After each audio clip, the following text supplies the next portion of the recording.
Good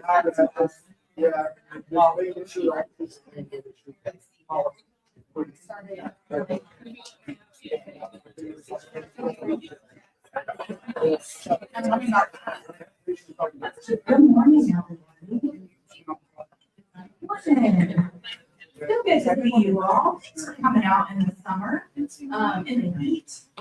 We appreciate you guys being here. For those I don't know, my name is Laura Stewart, and I work at the Forsyth County Chamber of Commerce and serve as the staff liaison to our Chamber's Healthcare Association.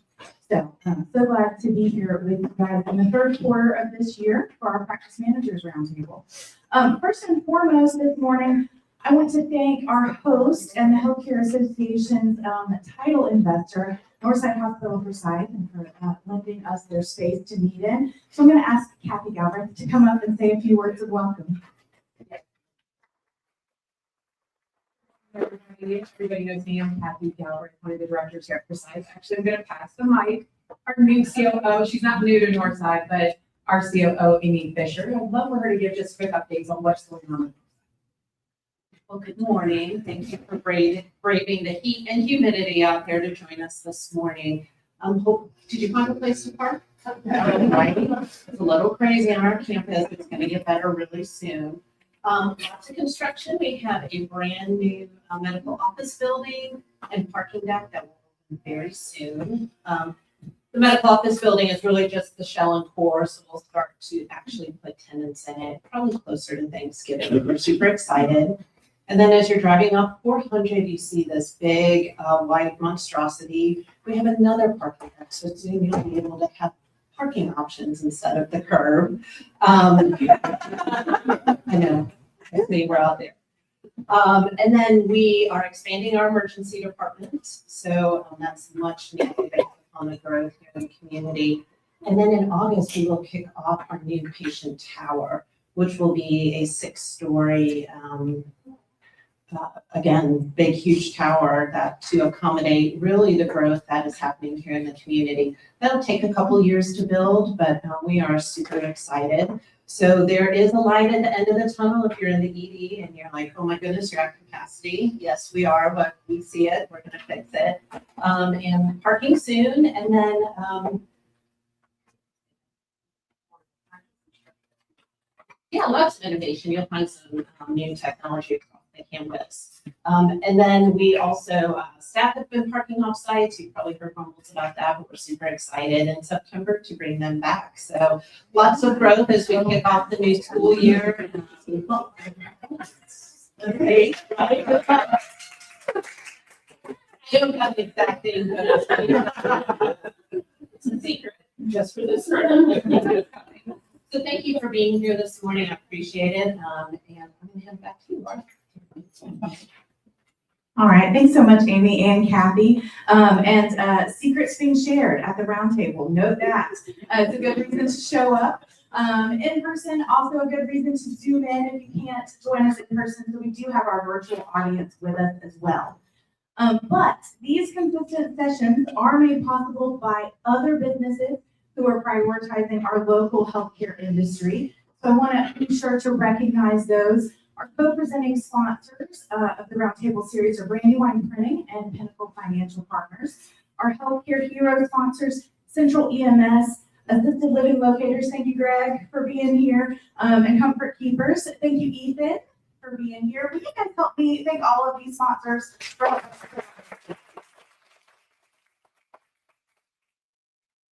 Many of you know a key individual that has been involved in the Healthcare Association since its very beginning, and that is our friend Matt McClure, who is now with Pinnacle. We can finally, I can introduce you with confidence, Matt. Matt and his team have been working through mergers, as he has shared with us. But we're grateful that his investment and consistency with the Healthcare Association has remained the same regardless. You guys, please join me in welcoming Matt for just a few. Good morning, and thank you all for coming and having some breakfast with us this morning. This is a great opportunity for you guys to engage with one another, learn about what's going on in the industry. Unfortunately, my counterparts, with Brandywine Printing couldn't be here this morning, but if you come to these, you know we like to tell jokes. So I'm going to try and emulate. It's crazy. I spent probably 30 minutes with my kids last night running through jokes. Probably 90% of them. So, but here we go. How long does it take a nurse to change a light bulb? 30 seconds to change it, 30 minutes to charge it. So I have been involved in the Healthcare Association for a long time. I work very closely with Lynn Jackson and other community members to make sure that we have a very dynamic, robust, healthy healthcare structure here, not just the hospitals, practices that are very tied to the hospital as well as independent practices. My group at Pinnacle Financial Partners, which was Synovus Bank, for many of those that know that, we are very dedicated and focused on the healthcare industry. We come to these events, we sponsor these events because it allows us to understand the stress points that healthcare practices, both large and small, deal with on a day-to-day basis. Allows us to be much better banker when communicating with you all. So if I haven't met you, I'd love to get an opportunity to meet with you. I'm here with Linda Crumley, who's also with Pinnacle. We'd love to learn more about your practice, see if there's anything we can do to be supportive of you as you continue to grow and expand. Thank you all very much. Thanks, Matt. Way to hold down the fort for Derek as well. We'll have to let him know.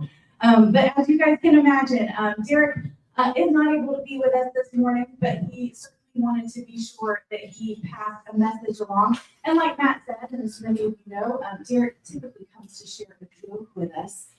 This morning, in keeping in practice with our theme of our topic today, Derek thought that he would instead deliver a game for us. So we have a quick game on behalf of our co-presenting sponsor, Brandywine Printing. So I'm going to share his comment. Actually, I'm going to share it with Linda. And then Linda, I'm going to ask for your help to share it with someone at the table next to you. And then for their help to share it with the table next to them. And for their help to share it with my colleague, Jessie, in the back of the room. And Jessie's going to share Derek's comment with us. Give us 1 moment.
All right, we're working through the communication pipeline, y'all.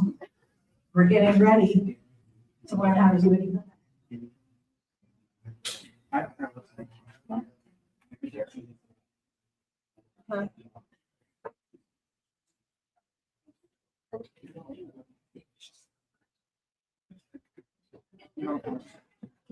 You ready?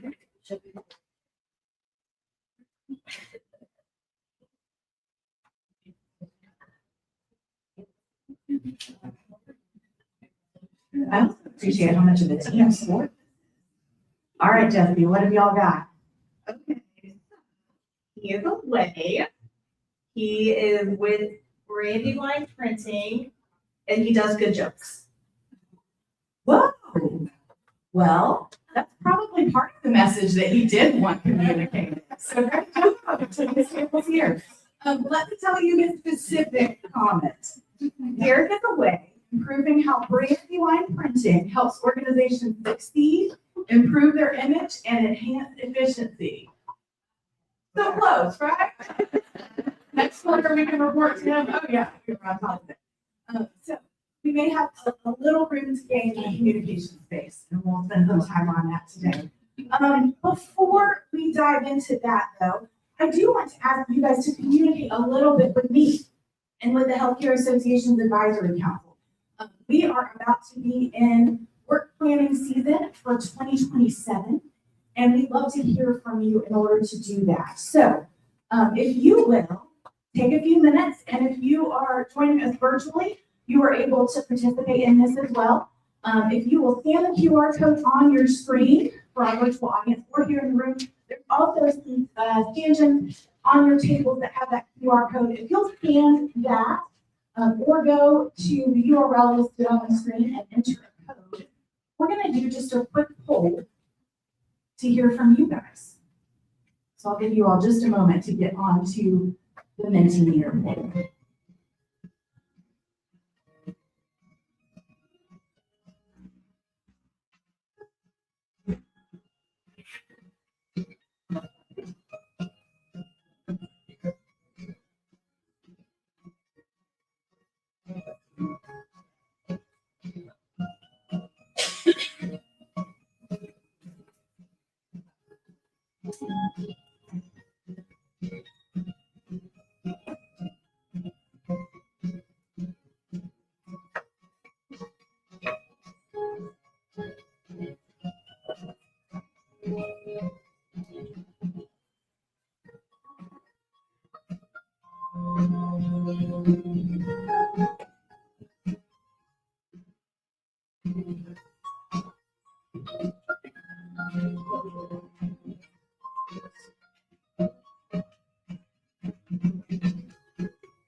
All right.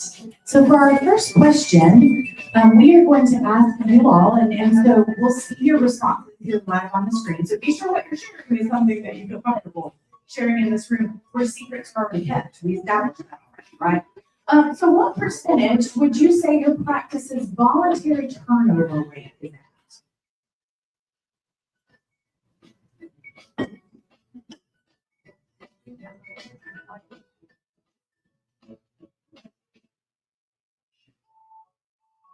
Responses are going to roll in.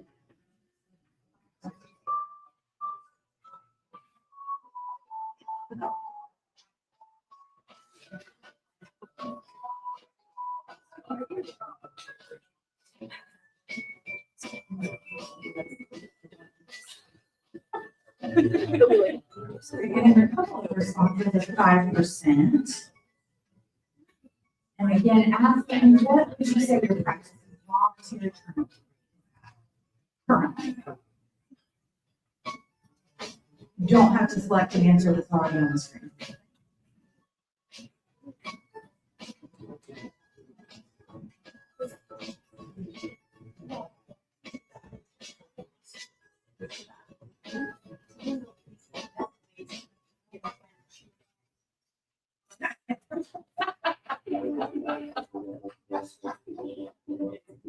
We're getting some pretty consistent answers, though, I would say.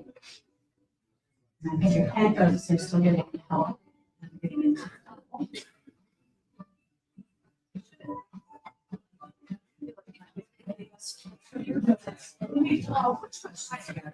Yeah.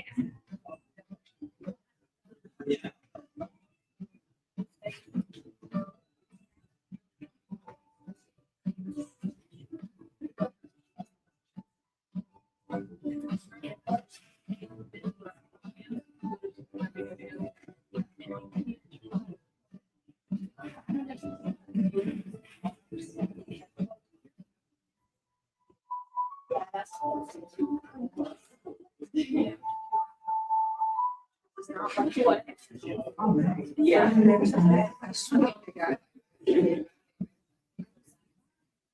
Oh, now we would like to know how often you utilize AI tools. And you've got a couple of options. Occasionally, rarely, not at all.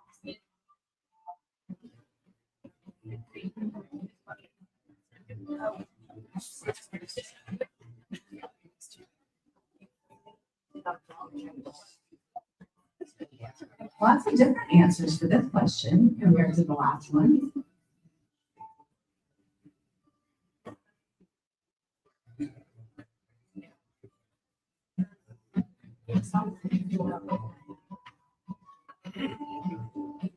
All right, go ahead and get your answer in for us. We'll move on to the next question in just a moment.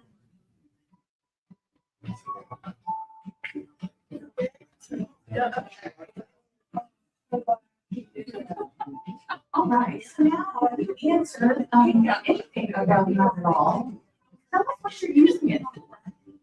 In just a few words, share what your practice uses AI tools to accomplish. And again, group responses, so be sure whatever you share, you will sharing with your peers.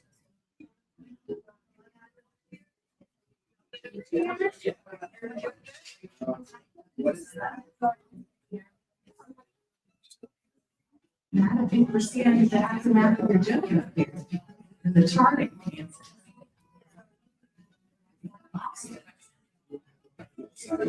Lots of charting. The email creation.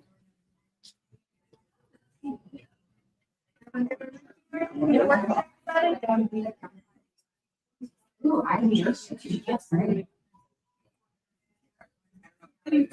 All right. Now, tell us a little bit about your practice operations. What change you want to make at your practice that will enhance your patient experience? We spend a good amount of time in here talking about patient experience, how to enhance that. For your practice, your goals, what's a change that you would like to make that will enhance your patient?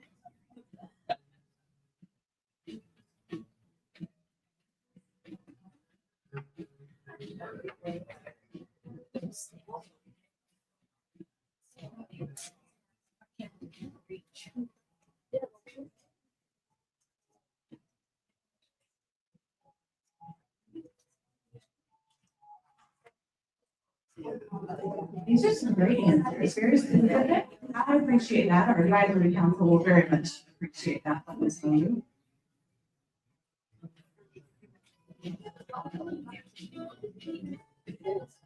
Oh, I love the answer that's about the patients changing their behavior. We talk about that in here too, don't we?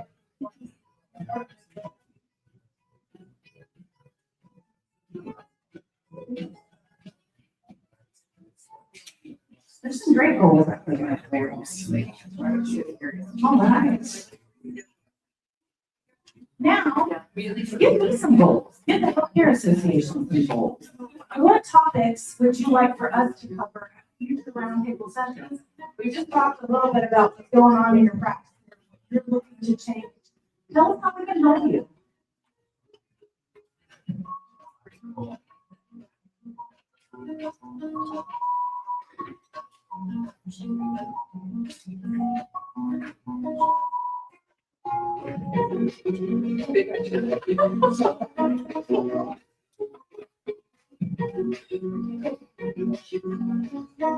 He's waiting to see ditto come up on his screen.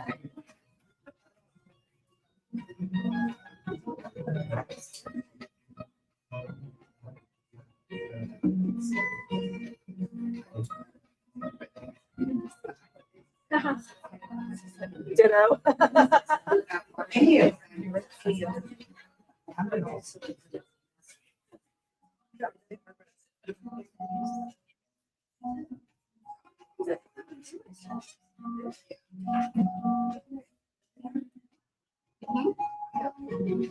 If there's something missing from the screen, and you have already responded, don't add it anything.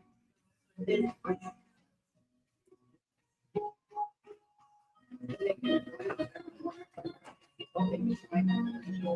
right, our last question. And in this question, we really want to celebrate you guys. What's one thing that your practice really excels at? Where can you say, we're knocking it out of the park? We have really made a positive change in this space. Share that with us.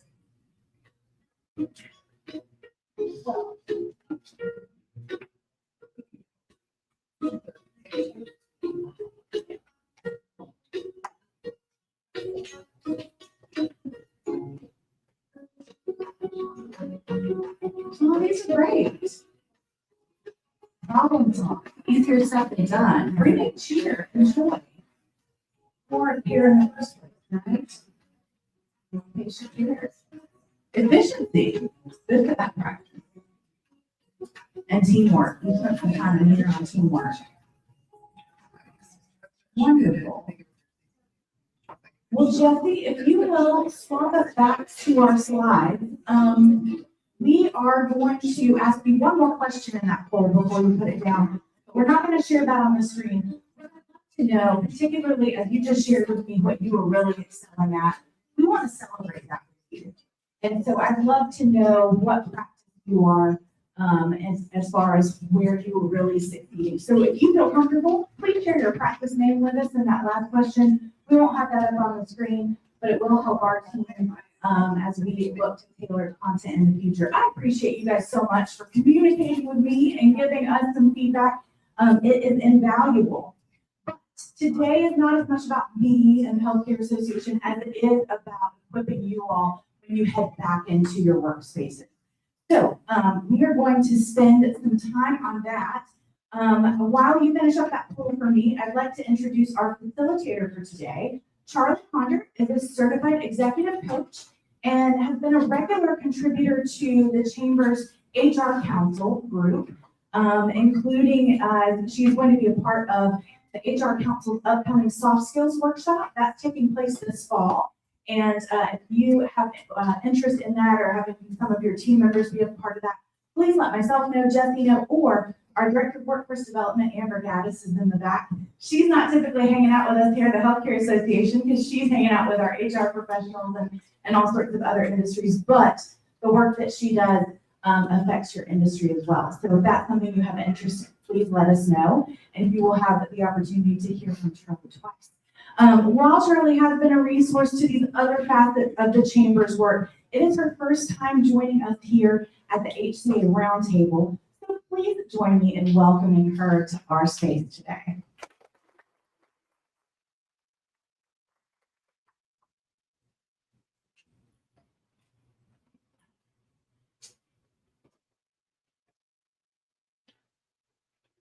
Well, good morning. My name is Charlie Ponder, and I'm a co-founder of an organization called We Spark Wonder. We do coaching and consulting for different kinds of organizations and nonprofits. But prior to starting my own company, I was an executive director at a nonprofit with a team of 38 humans. And so many times someone walked in the room and said to me something in a conversation, and when they leave, I kind of look around and think, what just happened? What was that conversation? Or sometimes I wish that somebody would tell me something sooner. Maybe you experienced that as well. Or you perhaps have an employee who needs feedback every 3 days. Or there was someone on my team, we'll call him Jeremy because his name was Jeremy, and he would schedule an entire team call for all 30 plus of us for what could be answered in a sentence. Have you ever experienced anyone on your team like that, perhaps? We know that every conversation matters, and healthcare is fascinating because every day we ask humans to work in environments where stakes are incredibly high. People are stressed, patients are waiting, schedules are packed, emotions are running high, and somehow, in the midst of environments like that, you're asked to create functioning teams that should function well together. And I think a lot of times we think that communication is the problem. But I would like to think that that may not be true. I think in a lot of organizations that think we have a communication problem, but what I think we really have is an understanding problem. Every conversation matters, and it can matter more if the conversation's who you knew who you were talking to. Communication is how a human receives your words. And every single employee receives those words through decades of experience, through their family, through technology, through education, through culture, an entirely different set of what work is even supposed to be. So today we're going to be learning about how to understand humans, because great leaders don't change how we communicate to make everyone feel happy. Great leaders change how they communicate because we finally understand the people standing in front of you. So I made a guess. Who might stand in front of you all? I want you to picture these 4 people. We have a 65-year-old nurse, a 52-year-old office manager, a 36-year-old, I call her Emily, front desk, patient coordinator, practice administrator. I don't know what your word is, but I was thinking someone like that. And then a 23-year-old medical assistant. They're all in the same organization, same mission, same patients, but completely different operating systems. And here's what usually happens. We assume everyone is working through the same lens that we are, and they're not. Every one of these people is asking different questions. One is wondering, are you going to respect my experience? Somebody else is wondering if they can have flexibility to see their kids. Somebody else is wondering if their work even matters. And the youngest employee is asking, can I even be myself here? It's the same meeting. 4 completely different conversations happening in their head. And that is why leadership feels exhausting. You're not leading one culture, you are leading several, and every day they fly. So before we start talking about all the generations, I kind of need to know who you are, or I would like to know who you are. Is this something that was relevant to you as an adult or as a child? Is this relevant to you as an adult? This happened to me sitting on a cafeteria floor in my elementary school. Is this relatable to anybody other than when they were raising their kids? My kids watch this. Did you buy this or did you want this? Were you a victim? Perhaps. This was a huge part of my teenage years. And this is a huge part of other people's teenage years. Y'all, we're in the same room together, but we have different childhoods, different memories, different reference points. But here's the thing, none of us get to choose those things. We didn't choose when we were born, we didn't choose the technology, and we didn't choose the cultural moments that shaped us. But everyone in here has been quietly taught about authority, success, relationship, and work very differently. You're leading a generation that's different than you. And okay, I love technology, but hashtag Grandma Charlie, sometimes I'm not really great at it, but I do love it. And I do believe that this is the best analogy for leadership, and I'm not saying that because I made it up, okay? Everybody in this room has a phone, and everybody's phone has an operating. Very simple. You never think about the operating system in that phone until somebody hands you an Android. And then suddenly nothing makes sense. It doesn't swipe. I'm sitting here like, there's no button. I'm convinced it's broken. The Android and the Android user is not wrong. Just like the iPhone user and the iPhone is not wrong. They're simply operating from 2 different systems. That's it. That's all that it is. It's pretty simple, actually. See, we all have different operating systems. And people think differently. One employee thinks respect means showing up on time. Another employee thinks respect is listening before you speak. Then somebody else in that mix is trust me and let me work independently. That is respect. But nobody taught us those definitions. Life, family, bosses before you, generations before them. See, leadership becomes dramatically easier the moment we stop asking, why are they like that? And instead we start asking, what taught them to think that way? I think this is the question that can change everything. Because we do have better operating systems and better ways to start conversations. So before we spend 1 minute talking about Gen Z or millennials or boomers or anything else, I want to talk about something a little bit more complicated, and that's really you. Each leader walks into a conversation with invisible luggage. Now, I did not say baggage, I mean luggage. Because we all have assumptions, we all have beliefs, we all have expectations, and we all have values. Framework that I use called VABE, values, assumptions, beliefs, and expectations. Super simple, incredibly powerful. But oftentimes we mistake our VABEs, our values, assumptions, beliefs, and expectations for reality. For example, of course we think everyone knows that you should email someone back within 24 hours. Of course, everyone knows you shouldn't question the supervisor in the meeting. Of course, everybody wants a promotion. Now, those are not universal truths. Those might be your truths, and those are beautiful, but they're not everyone's. Great leadership isn't about finding people who think like you. Great leadership is recognizing when someone doesn't, and they choose curiosity instead of judgment. So in the next few minutes, we're going to explore the operating systems of each generation, not so you can put people in boxes. That's not this at all. It's actually quite the opposite. I want you to understand the box that they were raised in so you can help move them to something better. Because when we know who we're leading, the conversation changes, and when the conversation changes, the culture changes, and that's when leadership becomes something extremely extraordinary.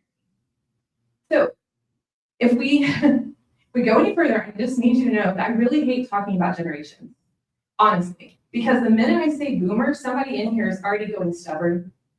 The minute I say millennial, someone will say Gen Z, always on their phone, Gen X, I don't even know where they are. And the problem is that not that the stereotypes exist, it's that they stop our curiosity. So I'm just asking you in the face of this to be curious as we talk about it. A boomer values loyalty. They assume longevity in a role should be earned authority. They believe hierarchy matters, and the expectation is in-person communication.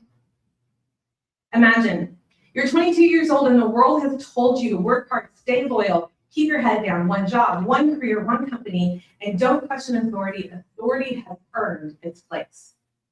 Your identity isn't built around finding yourself, it's built about providing, showing up, and being dependable. And imagine leading from that lens for 40 years, and then one day, a 24-year-old walks into your office and says, do you mind if I work from home? Y'all, it's not policy disagreement. It's just two definitions of work colliding. That's all that is.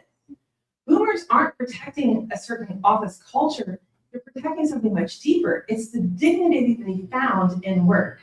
So if you're leading someone from that generation, honor their experience before asking them to embrace change. Because people don't resist change, they resist feeling disregarded. So for an example, we're changing everything. We could just change the language shift to, I want to build on everything that you've taught us. A simple language shift can change the entire direction of that conversation. So let's talk about Gen X. They value independence. An assumption is competence earns respect. The belief in straightforward leadership. An expectation is autonomy. They make up 33% of the US workforce. They grew up as latchkey kids. They came home, both parents are working, they just kind of figured it out. If they wanted something done, they just figured out how to handle it. This creates incredibly capable employees. It also creates people who doesn't love to be micromanaged, right? If you've ever worked with someone working on some big project and you ask them, do you have it? And they're like, yeah, I got it. Well, do you need anything? No. But are you sure? And they respond, yes. It's not arrogance. It is decades of learning. I've got to handle it myself. The understanding that as leaders can really change our experience with them. The more we check in with them, it leads to a lack of trust. But what if we change the question to what level of support would actually be helpful for you when talking to an extern? Simple language shift changes so much. Millennials, they value social impact, and an assumption about them is flexibility is a baseline. That's really important to hear. A belief, merit-based growth, expectation is a frequent feedback career acceleration. Do you hear how all those things went together? 60+ of the workforce will be millennials by 2031. Here's the thing, millennials entered adulthood during enormous uncertainty. Economic recessions, student debt, rapid changing technology, right? They were told to follow their passions, and then the passion didn't pay the mortgage, right? So they're in a different kind of mindset. Why does their work matter? Am I growing, right? They may be asking you for constant feedback, and you might think it's praise, but what if it's really, I want to know if I'm improving, right? Sometimes I have been guilty of hearing that as someone that constantly needs petting. But what if that's not it? What if they're just trying to grow in their job? Healthcare is actually uniquely positioned to answer this question because every single day, someone's life is different because someone on your team showed up. What a beautiful place for millennials to exceed in your businesses. People will tolerate difficult work, and people, if you can connect them to their tasks, you can change lives. All right, here we go. The Gen Zers, they value self-care. Assumption about them is that they don't want to work hard. A belief is that they are more progressive, and they do expect diversity and representation. 40% of workers already have younger bosses. 40% in 2026 already have younger bosses. 1 in 10 managers are Gen Z today. Here's the thing. Every generation has been criticized. This is just the newest target, right? People say they don't make eye contact, they don't want to work, they're always on their phone, and sometimes, maybe, I wonder if we're often asking the wrong question about this generation. What's wrong with Gen Z? I hear it all the time, especially the coach. I would say that 80% of my coaching base right now are 20-year-olds and new jobs. I love this. But if we ask a different question about what world prepared Gen Z, y'all, they are school shootings upon school shootings upon school shootings, social media, COVID, mental health conversations are mainstream, AI, constant connection, constant comparison, right? Y'all, they do not expect stability, they expect change. So here's how you lead them well. Clarity is incredibly important to this generation. One of the greatest gifts that you can give them is not freedom, it is clarity around their role and the expectations. Tell them exactly what success looks like. Show them, model it, and then let them practice. Coaching gets you so much further than criticism with this generation. So after all of that, the funny part is, I think that we're really all more alike. No one wakes up hoping to fail. No one wants to be disrespectful. No one wants to be invisible. And across every generation, I think there's an underlying in every human, right? Do you see me? Do I matter? Can I grow? Can I trust you? And that's it, right? We're just asking it in different ways. So I guess the bigger question is then how do we actually lead these conversations? Because understanding someone doesn't automatically make the conversation easier, but it does make the conversation possible. And that's where we're going to head next. Because the greatest leadership tool that you have isn't your authority or your title, or your policies. It's actually the quality of the conversations that you create. Y'all.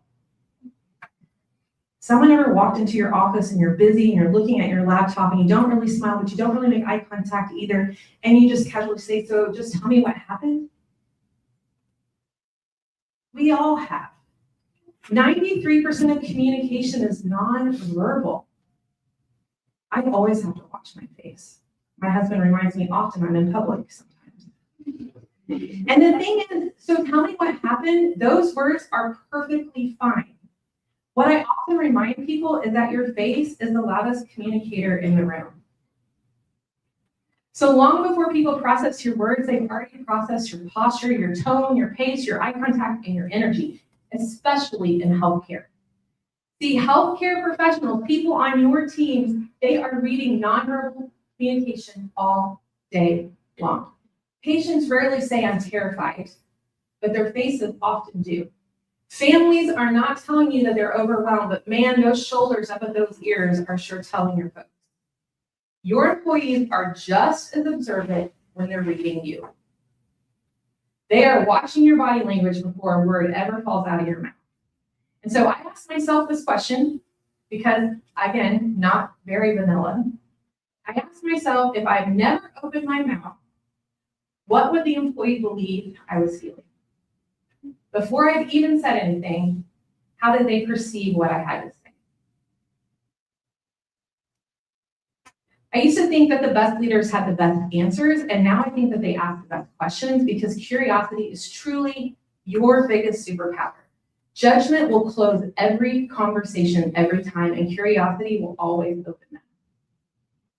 An employee seems disengaged. Judgment would say that they don't care, but curiosity is motivation. Someone snaps at a coworker, judgment says they're different. But curiosity asks, what pain may I not be seeing? And I want to be careful here. See, curiosity does not mean avoiding accountability.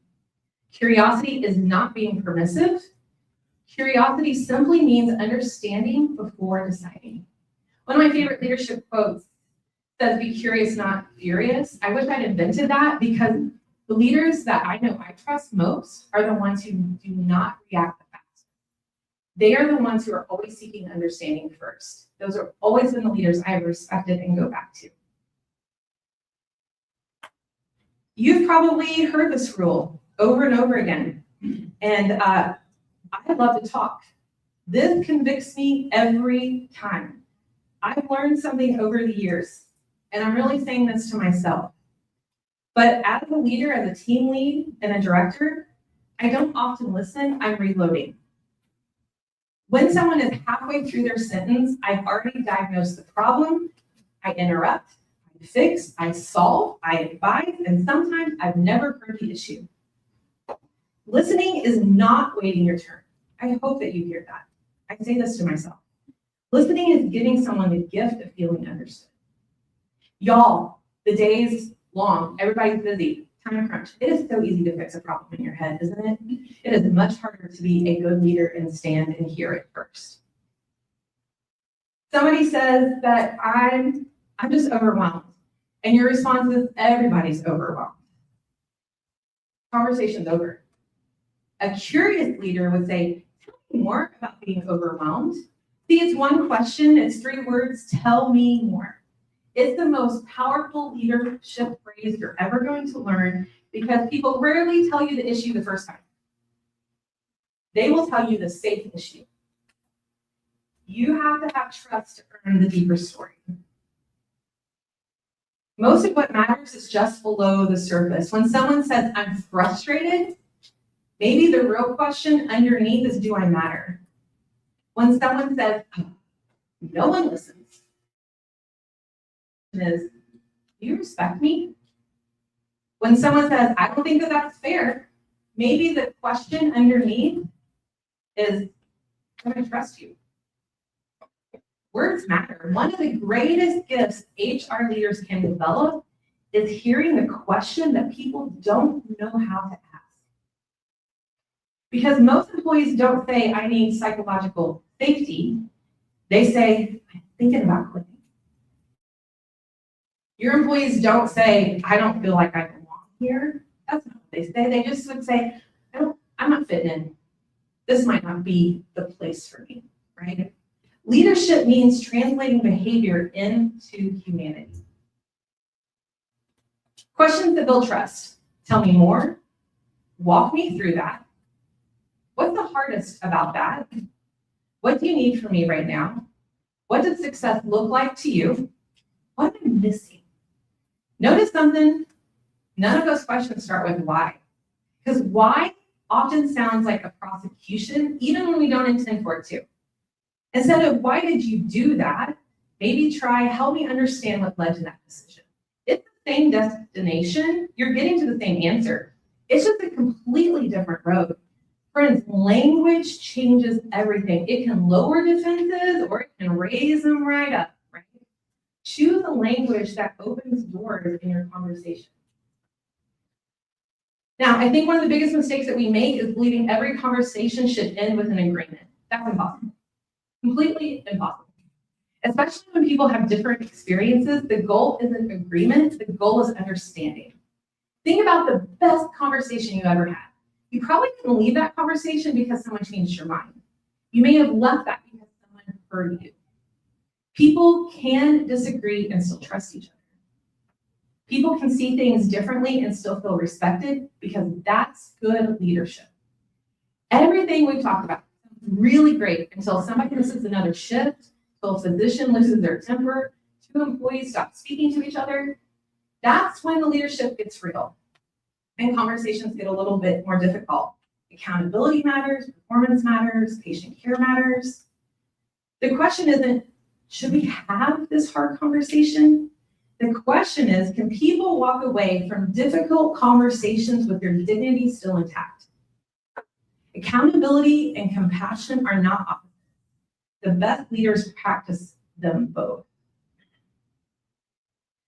We often think we have to choose, be compassionate or hold people accountable. Compassion says, I care about you. Accountability says, because I care about you, we have to address this. Those are not competing values. They're partners. The best conversations leave people challenged without leaving them ashamed. So don't avoid the conversations. If you do that, they just get promoted. They get promoted because small frustrations become resentment, resentment becomes conflict, and conflict becomes turnover. Our goal isn't to have fewer difficult conversations. The goal is to have them earlier because the kindest leaders do not avoid them. They have them before they become painful. Here's my favorite thing. Conflict is data. This is a huge mind shift. Conflict is not failure. Conflict is information. You are all healthcare workers. I want you to think about your body for a second. When pain shows up in your body, it's just telling you that you need to wake up and pay attention because something is awry. The same thing is conflict. When 2 employees are constantly frustrated with each other, when departments keep bumping heads, when the same issue keeps resurfacing quarter after quarter, it's a symptom. They're telling you that there is an unmet need, an unclear expectation, a lack of trust, or perhaps communication breakdown. I think we often don't want to come up against conflict, but I think the big question after we have these hard conversations, what is it trying to teach us? Is it a workflow problem? Are your roles not clearly defined? Are there expectations that have never been communicated? Does one person value speed and one person values accuracy? Conflict reveals that the system needs fixing. Great leaders do not panic when conflict comes up. I think the healthiest organizations are not the ones with the least amount of conflict. They're the ones that know how to work through it. So many of these conflicts sound like one thing, but they're really about something else. He never respects my ideas. She's always late. They don't communicate. Nobody helps me. These are positions. They're what people say, but underneath it is a need. They need respect, trust, clarity, belonging, fairness, support, security. When leaders argue about positions, everyone digs in deeper. What do you need the other person to understand about your experience? Not what do you want them to do, not who's right, what do you need them to understand? Because, here we go, understanding almost always comes before agreement. And once people feel understood, they become much more willing to solve that problem together.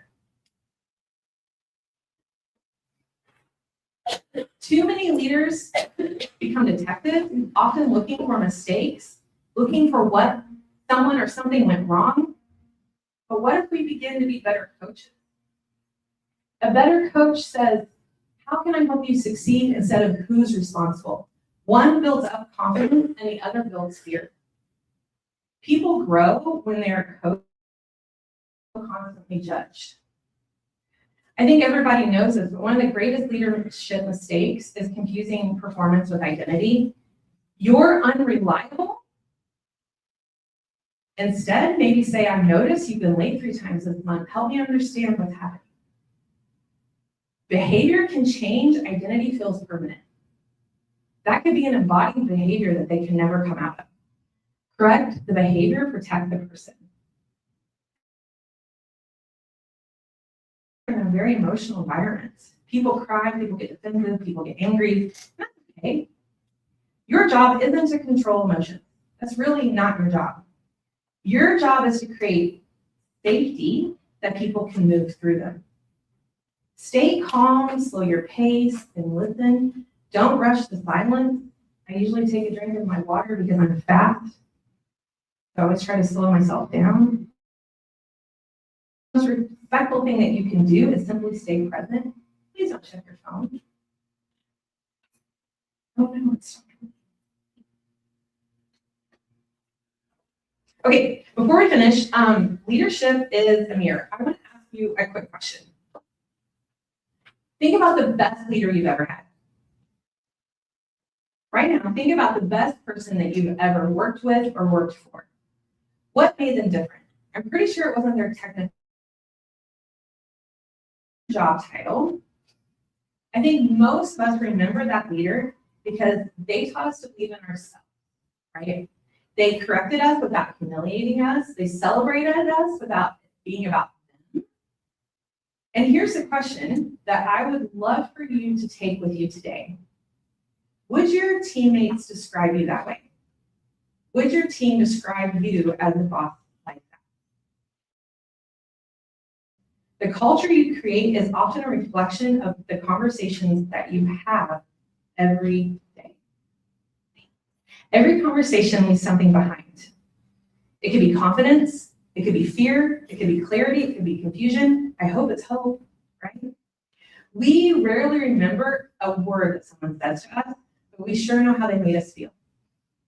And your employees may forget emails, and they may show up late to meetings sometimes, but they're going to remember the conversations when they made a mistake and you chose dignity.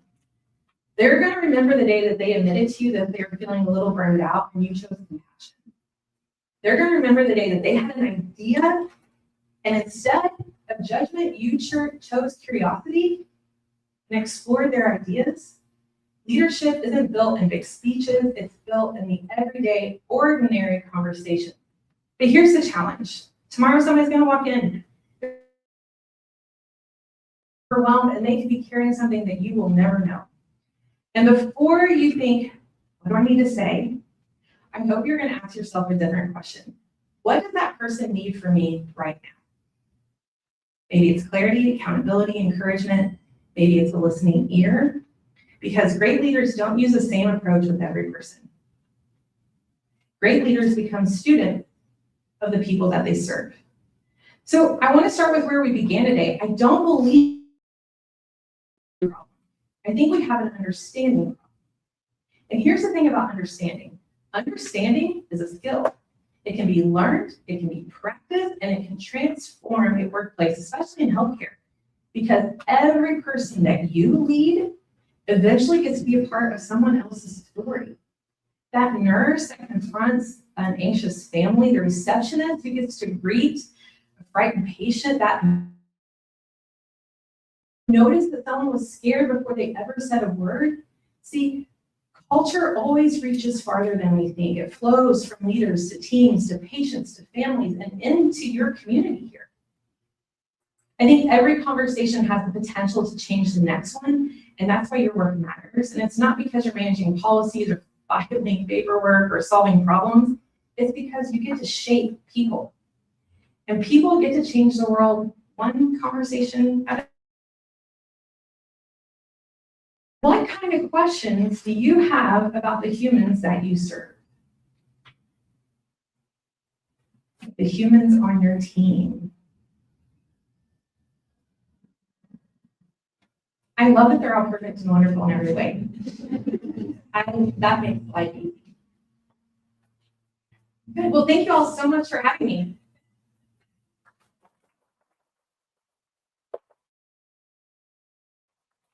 Thank you, Charlie. Thanks so much. What a great way to start our morning, and with us being middle of the week, a great opportunity to utilize some of these strategies before moving into a new week and moving into a new season. So speaking of a new season, we will soon be in Q4, and our fourth quarter roundtable will take place on Thursday, October 29th. So we'll be back on a Thursday morning, and I hope that you guys will mark your calendars and plan to join us. You'll be receiving communications about that. We will, at this point, close our virtual side of the program because another benefit to joining us for breakfast is to also be here